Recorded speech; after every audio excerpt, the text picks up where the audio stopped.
Hello cartoon fanatics, this is Jawbreaker of Playfur Cinema and welcome to Gone with the Fur Theater. And today, we're going to explore 5 things about some of your favorite anthropomorphic girls of animation.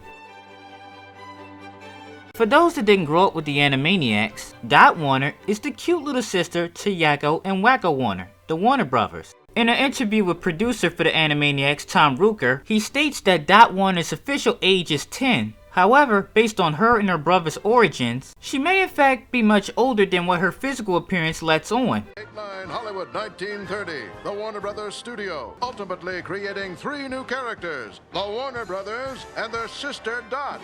Hello, nurse. So in theory, this means that since the Warners were created in 1930, this could mean that by the time the Animaniacs series debuted in 1993, if Dot had aged in real time, by then she would have been 63.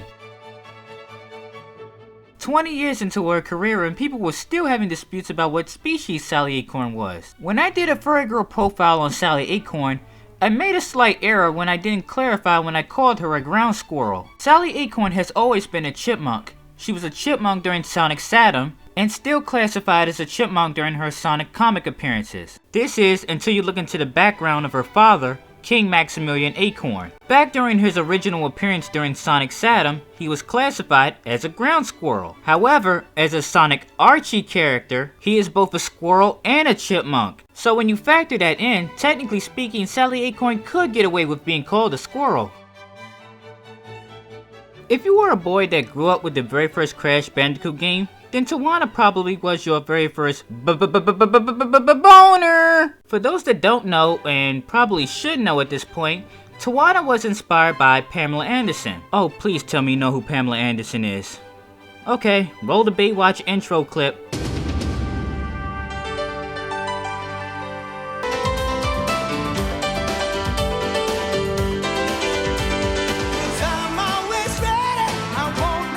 Unfortunately, outside of Crash Boom Bang, Tawana is no longer a main character in the Crash Bandcoot series, because she was too mature in appearance for an E-rated game. However, for those that miss her that much, Isabella from Crash Team Racing shares the same body structure as Tawana.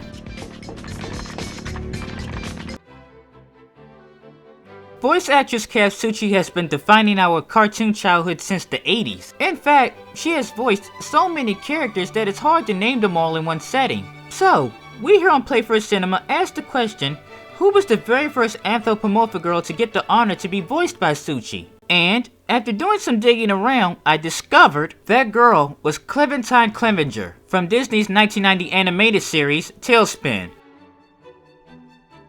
As it should be well known, not all cartoon characters start out with their famous design fans know them well for. And in the case of Shirley the Loon, she once had a concept art that looks drastically different from what she looks like now. Here is the original design of Shirley the Loon and what she could have looked like before Steven Spielberg rejected it. After scrapping the original idea, Tom Rucker and other crew members would eventually come up with a new design. And that design would become the Shirley we all know and love, which now kind of makes you wonder what could have been had her original design been given the green light. This has been 5 things here on Playfur Cinema's Gone with the Fur Theater. As always, likes and comments are very much appreciated. And if you haven't already, please do subscribe for future videos. And I'll see you right here next time on the #1 channel for anthropomorphic girl cartoons, Playfur Cinema.